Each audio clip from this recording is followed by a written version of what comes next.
away. I'm not sure if I caught everybody getting on. Is Clark or Ron on? Not yet. Okay.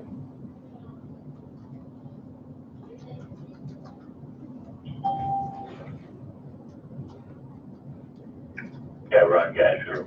Morning, Ron. We're up. Not yet. We're waiting on Clark, and then we'll start. Okay, good enough.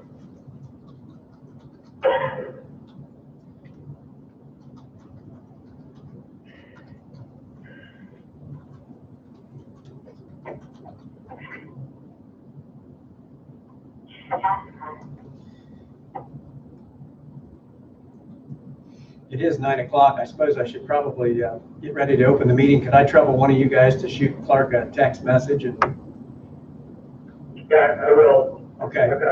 Okay. Are you ready? Okay. Are we on? Yeah. Okay. So we're going to go ahead and call the meeting to order. I'll welcome everybody to the April 14th meeting of the Clinton County Council.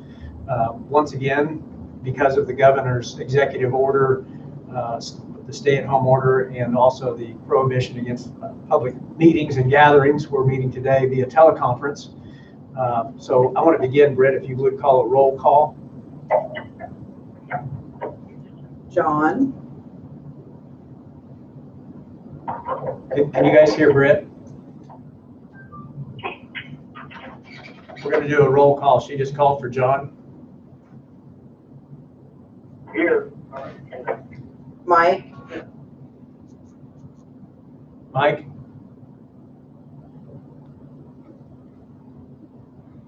Mike, are you there? Yeah, it's cut in and out. Okay, Mike's here. Jake. Jake? Jake here. Okay. Clark. Clark? Alan, Clark said the line is busy. The line is busy. Do you know what? Unless they're being overloaded now. Well, can you text him back to hang up and try again? Because there should. Yeah. I wonder if he maybe misentered a number or something. Maybe that's him. Clark, is that you? Yes, finally, I can't get the busy signal. We were just doing roll call, so we'll mark you as present. Jeff. Okay. Jeff? Jeff, present. Present. Ron. Ron? Yeah, sir. Okay. All right. And Alan present. Okay, so we're going to begin our meeting today with a public hearing regarding Resolution 2020-07. I sent that to you yesterday for your review. That is a resolution entitled a resolution authorizing an additional appropriation for proceeds of the Clinton County Redevelopment Authority lease rental revenue bonds of 2020. I thought that last week was our last step in the process for issuing the road bonds, but in fact we had this final step. And what this ordinance, or I'm sorry, resolution does is it actually is the council's commitment that once the bond proceeds are received into the county, that we're dedicating them to this road project. So this is really the final step, and we were intended originally to do that last week with our other action, but we had an error at the time that the notice of the public hearing was published, and the original date was left out of that notice. So we re-advertised for today. That's why those things were separated and did not all get done at the same time. So I'm going to, at this point, open up the public hearing for comment on this particular resolution. The public has the ability to communicate now with the council one of two ways. We can either receive an email at publiccomment@clintonco.com. If you do that, it'll come right up here to the computer at the desk. Or there's a chat button on the video link on YouTube Live that you can click, and we'll also receive your feedback that way. So with that, I'm going to start a timer. We usually allow at least 5 minutes to give folks a time to type up a message to send to us. So while we do that, I guess, Costas, do you want to just maybe take, Costas Poulikitis from Taft Law is on the line with us. Costas, would you just maybe take a minute or two and review what the resolution itself is? Together with everybody. Sure. I was touching upon it. This is more mechanism of state statute is that when you guys have a budget process, there's certain line items that every year you appropriate through that process. However, when you have items like new projects, like this one, that will be contemplated when you approve your budget. It requires the additional steps, and specifically for bonds that will be issued, that when those funds come in, that those are also going to be appropriated for a specific purpose. And this is what that resolution does. So what it does, the amount of the bond is at about $7.5. However, as we set the size of the bonds, we expect that to be, I think right now, about $1 million less than that amount. So we put a higher complete amount, in large part just to, if you estimate high, if you enter that, that's okay. But if you estimate too low, and it comes out to be $1 more than what you estimated, you have to go back through this process. So it's just a matter of practice. We estimate slightly higher, and the estimate right now is about $1 million higher than what would probably actually be the case as we get to the rating and to pricing on the bonds. That amount also will become a more harder number. Proposing the bonds are going to be used to finance a portion of the road and street improvements that is going to be part of the project to develop it.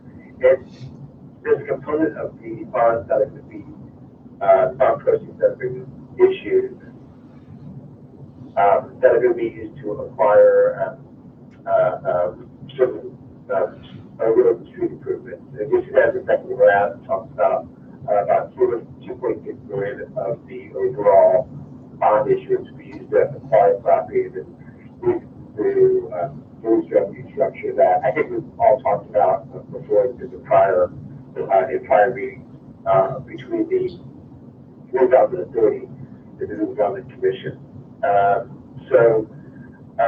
And then there's also part of that appropriation also includes there's capitalized interest on the bonds, as well as just the overall cost incurred in connection with issuing the bond.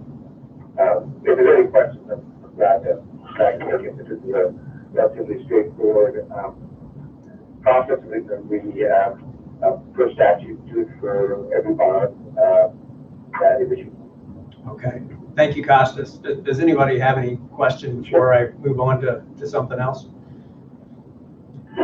No. Okay. I do want to make a couple of notes of a couple of very, very minor administrative changes that have been made to the version of the resolution I have in front of me versus what I sent out to you yesterday.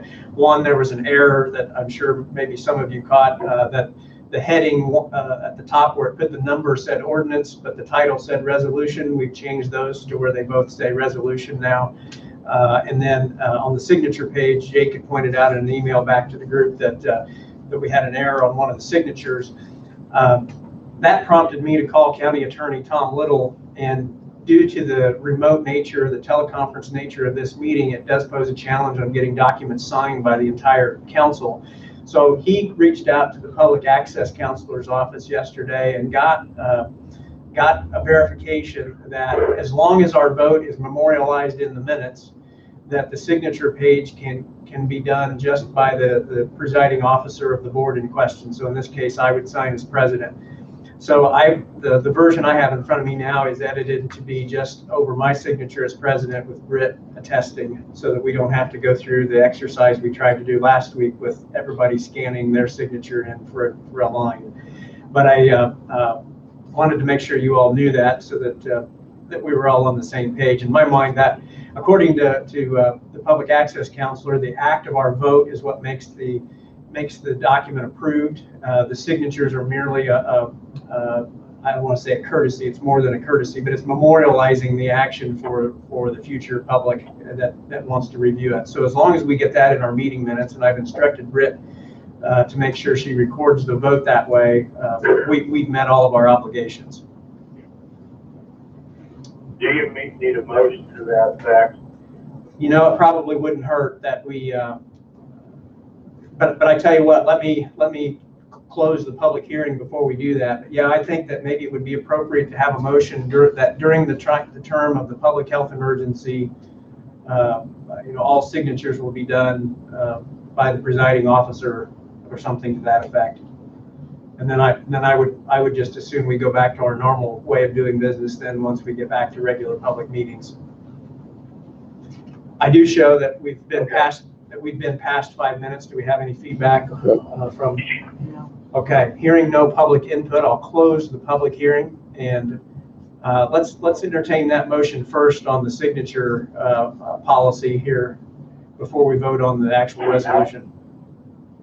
I'll make a motion, Alan, that as long as we're under this pandemic where we can't meet together, I move that as long as our votes are memorialized in the minutes of our virtual meetings, that the president is allowed to sign and the auditor attest our documents. Okay, I have that motion by Clark. Do I have a second? I'm sorry, was that Jake? I'll second that. Yeah. Yeah, so I think I had Jake first, Ron, so I had Clark with that motion, Jake with the second. Britt, did you get the gist of it? Yes. Okay, so I'll ask Britt to do a roll call vote, please, when she's ready. She's writing notes of the motion. John, John? Yes. Yes. Mike, Mike? Yes. Jake, Yes, Mike. Jake? Yeah. Clark, Clark? Yes, for Clark. Jeff, Jeff? Ron, Ron? Yes. Alan. Yes.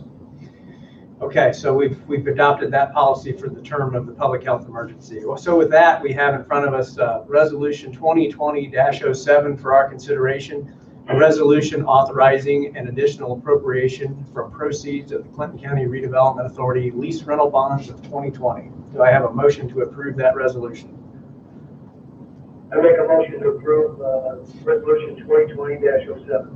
I have a motion. We have a motion by that motion. By Jeff to approve with a second by Ron. Britt, I'll have you again to call the roll call. Can you guys hear Britt, or do I need to repeat your names after she says it? Yeah, repeat it. Can you just yell at him, I guess. John, Yes. Mike, Yes. Jake, Yes. Clark, Yes, for Clark. Jeff, Yes. Ron, Yes. Alan. Yes.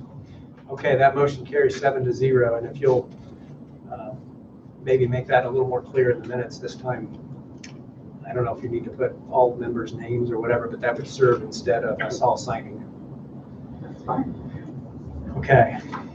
All right, that completes that order of business. We also have, we determined, as I mentioned in the email and your packets beforehand, that we determined that it was considered an essential item of business that this month we review and approve the annual statement of benefits that are presented from the entities that have tax abatements with the county, the Form CF1s. So we have 5 of those that you should have received.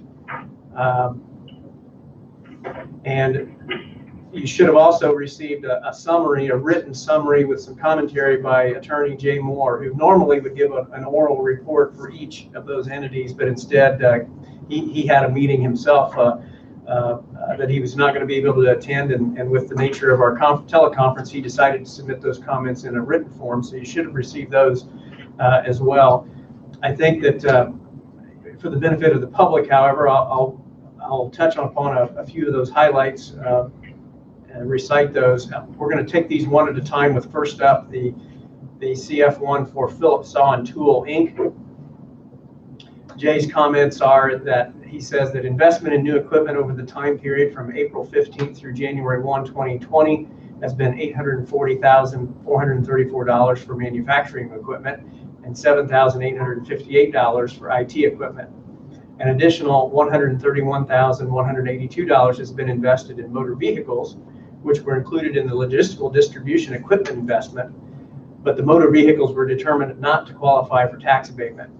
Therefore, through the end of 2019, Phillips Saw and Tool has invested $840,434 in manufacturing equipment, which exceeds the minimum projected investment of $750,000. The IT investment of $7,858 has been less than the anticipated $60,000. The investment in motor vehicles as logistical equipment has been $131,000 of projected $150,000. But again, not subject to abatement. Employment has increased 1 full-time and 2 part-time employees, and payroll has increased by $75,528, which is somewhat less than the projected increase of $120,000. So at this time, with that summary and with those numbers in front of you, we need to have a motion to approve or not, presumably to approve the CF1 statement of benefits for Phillips Saw and Tool. Yeah, Ronnie Gasho. Okay. Did you drop off there and just coming back? Yeah, I got cut off. Okay. Okay. We're just getting ready to consider the CF1 for Phillips Saw and Tool. I need a motion to approve. Alan, Clark, make the motion. Motion to approve, Phillips Saw and Tool, CF1. Okay. I'm going to go with Clark had that motion. Jake, would you like to second? Yeah, I'll second. Okay. So we have a motion and a second to approve the CF1 for Phillips Saw and Tool. Britt, would you call the roll? Mike, Yes. Jake, Yes. Clark, Yes, for Clark. Alan, Yes. Jeff, Jeff abstain. Ron, Yes. John. Yes. Okay. So that motion carries 6-0 with Jeff abstaining. And that takes care of the first one. The second one on our list out of 5 is Janowith Real Estate Holdings, LLC. Janowith Real Estate Holdings, LLC is the real estate holding company for Phillips Saw and Tool, Inc. They constructed a 50 by 100 new manufacturing building and installed a new sanitary sewer line. The projected cost was between $250,000 and $400,000, and the actual cost was $324,360. All employment is through Phillips Saw and Tool. So this is the real estate CF1.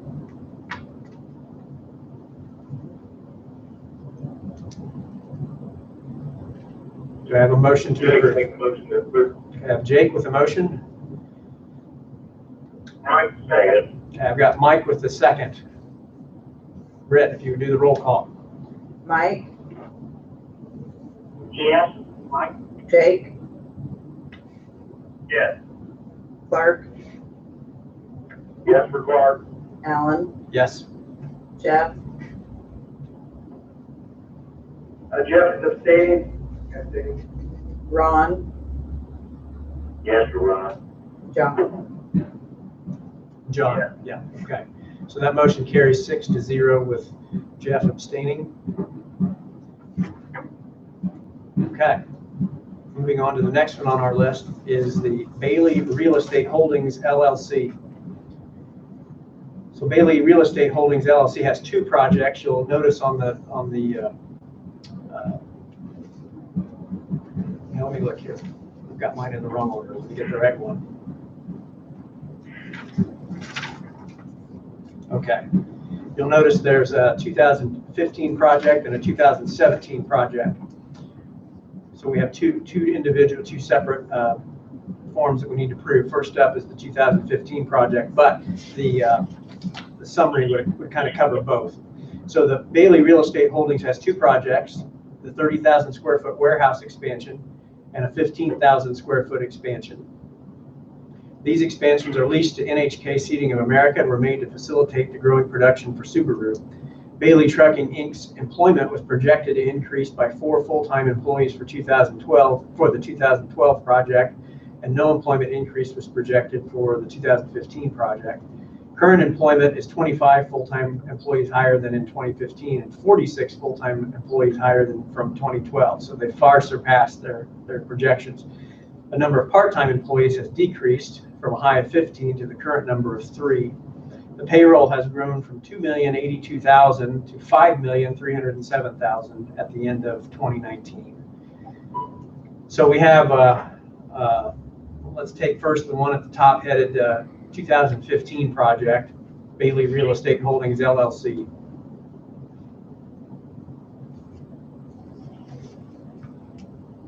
Do I have a motion? Yes, I make the I think I heard Ron. There were two of you talking. I believe that might have been Mike. Did I hear Mike too?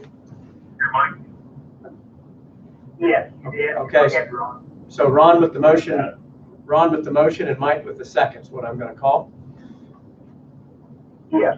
Okay. All right. Brett, if you would do the roll call. Mike, Yes, Mike. Jake, Yes. Clark, Yes, Mark. Alan, Yes. Jeff, Jeff, yes. Ron, Yes, Ron. John, Yes. Okay, that motion carries 7-0. Then for the second project, labeled the 2017 project on your form, can I have a motion for that one then as well? This is Mike, I'll make a motion for the 2017 Bailey CFS 1. Okay, I have a motion by Mike,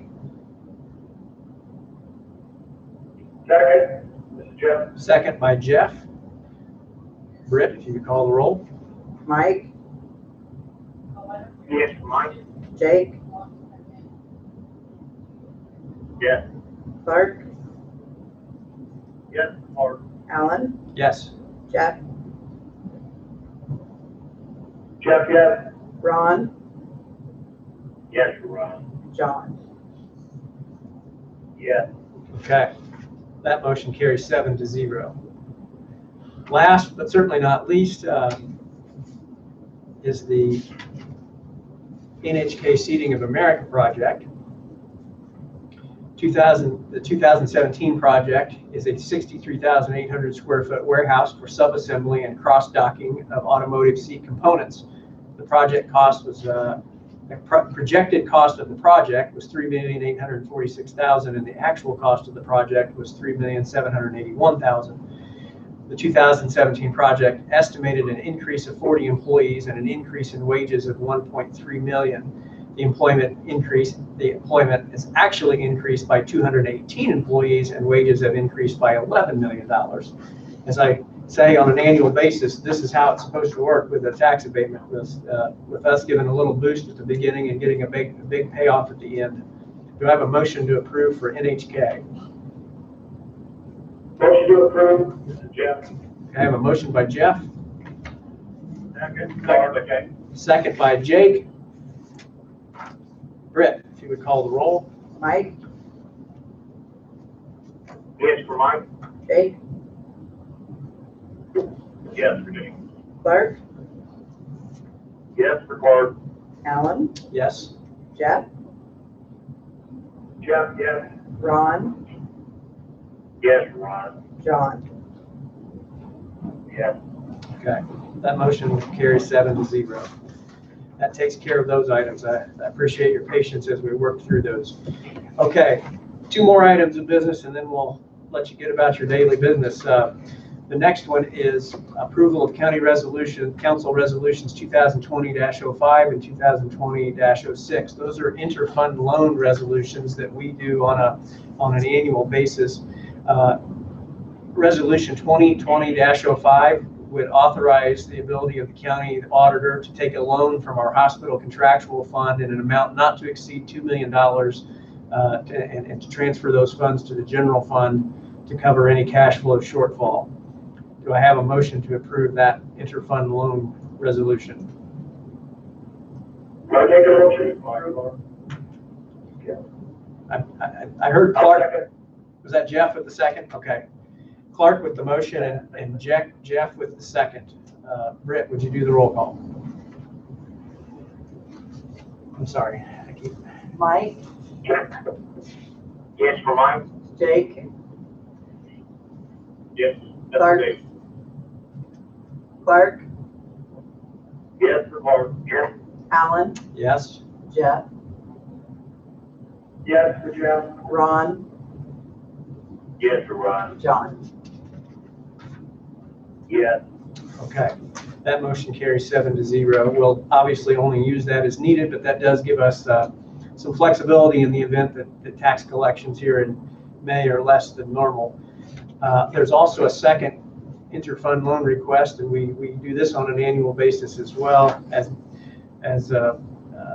for the reassessment fund in the assessor's budget. Their request is for an amount not to exceed $50,000, also from the hospital contractual fund, in case there's a need to fund that between tax draws. So Resolution 2020-06, interfund loan for the reassessment fund.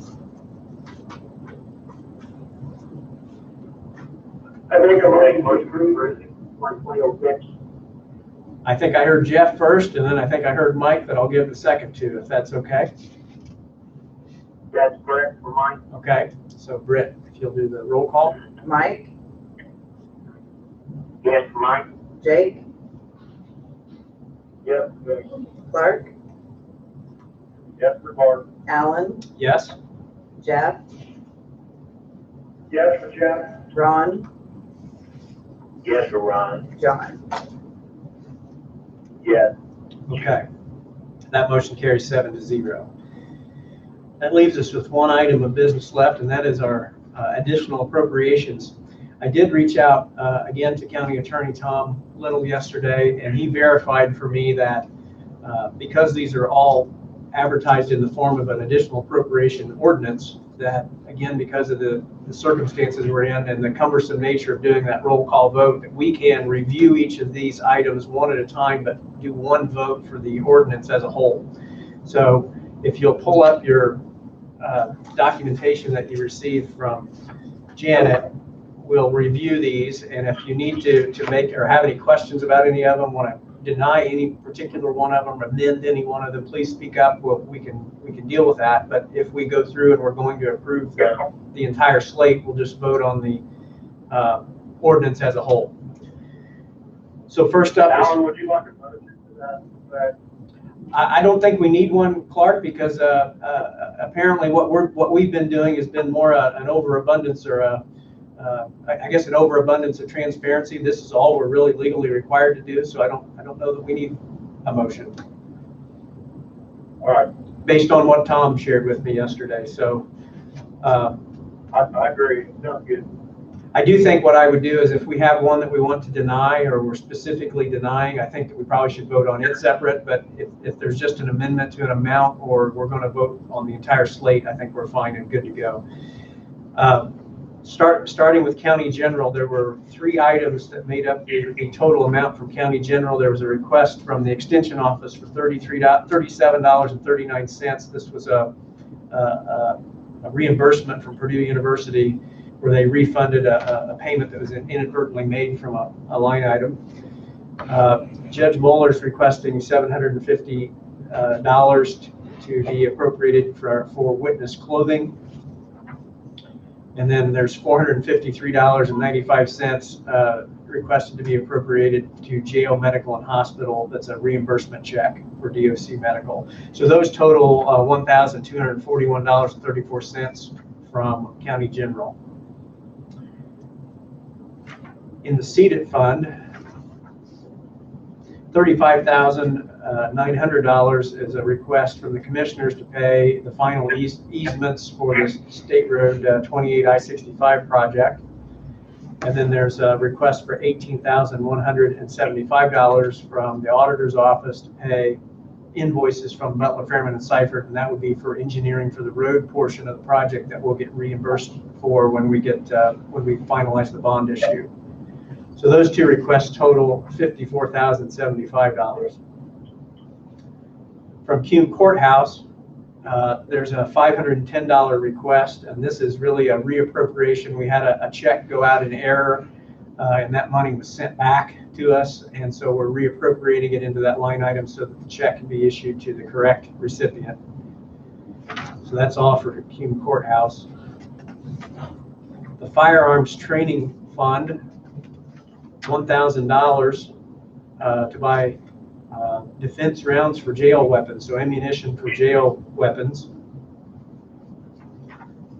Sheriff's Department, this is the actual official appropriation for the radios that we gave our consensus to at an earlier meeting, $242,495.38 from the Public Safety Lit. Our Sex Offender Administration Fund, there's a request for $2,000 for sex offender training. Now, this next one requires some explanation. You'll recall that last year we passed a new jail income tax, the jail lit, 0.2%. The purpose of that was so that eventually we would transfer as much of the jail budget as we could out of county general, put it into this jail lit budget, and that would free up money in county general with which we would make our bond payments that were in the process of going through that process, for the road and sewer and water infrastructure.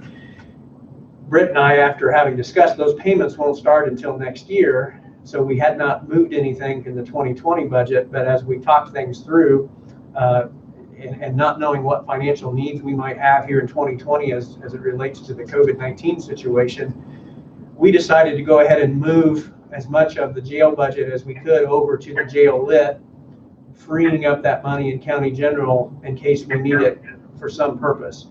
So what you see here is 2 items, or maybe it's 3 items. I can't remember, Brett. Is it just 2? So we got $570,937 for jailer salaries, $20,781 for jail overtime, $36,101 for supervisor, $12,083 for jail extra help, $48,335 jail commander, $60,145 transport officers, $139,105 for shift supervisors, $36,304.27 for assistant commander, and $50,000 for the jail HVAC. We moved those items out. We are in the process of moving those items out of the general fund, and they're just being shifted over to the jail corrections lit fund. I did speak with Sheriff Kelly and made him aware, and so he's on board and understands what we're doing here. We intended to have an equivalent reduction that we would vote on for the county general fund, but that did not get advertised at the same time, so we'll catch that back up at the next meeting. That you'll see these equivalent numbers reduced from county general. But that's why there's such big numbers moving into that fund. So it's been accumulating money. We've been receiving $112,000 a month into that fund. So that gave us, by moving 3/4 of the year, that gave us 3 months of the year to start the year as a cash balance in that fund, and it'll give us a cushion to work with. Any questions on that? No. Okay. Moving on then, from the K-9 fund, $8,000 for a new K-9 unit purchase, training, and supplies. Sheriff's Gifts Fund, $800 for fitness equipment. Surveyor's Office, $1,965. This is a reimbursement that we're reappropriating back into the line item. And then there's also, I guess there's a couple more, $238.85, another reimbursement, and then $999, which is to pay an invoice from Drone Deploy. From the Community Corrections Project Income Fund, $20,000 for the purchase of radios, chargers, and batteries. That's Brett's user fee income. And then lastly, there's a Justice Partners grant from Probation Department. Several items, $500. Incentives for participants, $500 for community outreach, let's see, and then there's the $57,516 for peer recovery coaches. And then $684 that's for travel for those coaches. And then $800 for supervisors' equipment. Totaling $60,000, which is the amount of the grant. So that is the entire slate of additional appropriation requests contained in ordinance number 2020-04. So at this point, if no one has any questions, comments, or needs to change any of those, I'd entertain a motion to approve that ordinance. Motion to approve, this is Jeff. Okay, a motion by Jeff, Second, Mike. second by Mike. Britt, if you would call the roll. Mike, Yes, Mike. Jake, Jake? Yes, can you hear? Yeah, I'm here. Yes, okay. Clark, I've got that. Yes, McClure. Alan, Yes, Jeff, Jeff, yes. Ron, Yes, Ron. John. Yes. okay. That motion carries 7-0 and takes care of the final item of business on our agenda. I did just have one thing pop into my mind that I wanted to get kind of an official council backing on. I think I already had the authority to do it, but I want to remove all doubt. I got presented with a contract from Baker Tilly. We had never officially signed an engagement letter with them to provide the financial services for the road bond. We had done something for the sewer and water. We had never done anything for the road bond. And so they've given me an engagement letter to make that relationship official. And I'd like to have the council's blessing to sign that. So if I could get a motion authorizing me to sign that engagement letter, I'd appreciate it. Motion by Clark to authorize Al on that engagement letter. Okay, thank you. Do I have a second? Second by Ron. Second by Mike. I got Ron there first with the second. Brett, one last time, if we could do the roll call. Mike, Yes, Mike. Jake, Yes, Jake. Clark, Yes, Clark. Alan, Yes? Jeff, Jeff, yes. Ron, Yes, Ron. John. Yes. Okay, thank you. That motion carries 7-0. Does anybody else have any business they need to bring before the council? Yes, Al, just real quickly. Right. Should we make a note in the minutes that we received our March 31st financial statements? And also, I don't know what you want to do on the minutes, but I am keeping up with Britt and Janet on reviewing the minutes in a timely manner so we don't forget. Okay, I appreciate that. I had instructed the auditor's office yesterday that is a non-essential item that we'll just catch up on those when we have our first kind of regular back to business meeting. But I appreciate you staying on top of that in the meantime so that we're not behind when we do review that large chunk of meeting minutes at once. Okay. And you're right, let's Thank you, Clerk. let the meeting minutes show that we did receive in our packets the monthly financial report or financial statement. I think I heard somebody else, Jake, somebody else maybe had something? I'm good. That was mine, but that answered my question. Okay. All right, if there's no other business to come before the council, I'll declare the meeting adjourned. Thank you all for your time, and thank you to the public that joined us today on YouTube Live, and we'll meet again in May.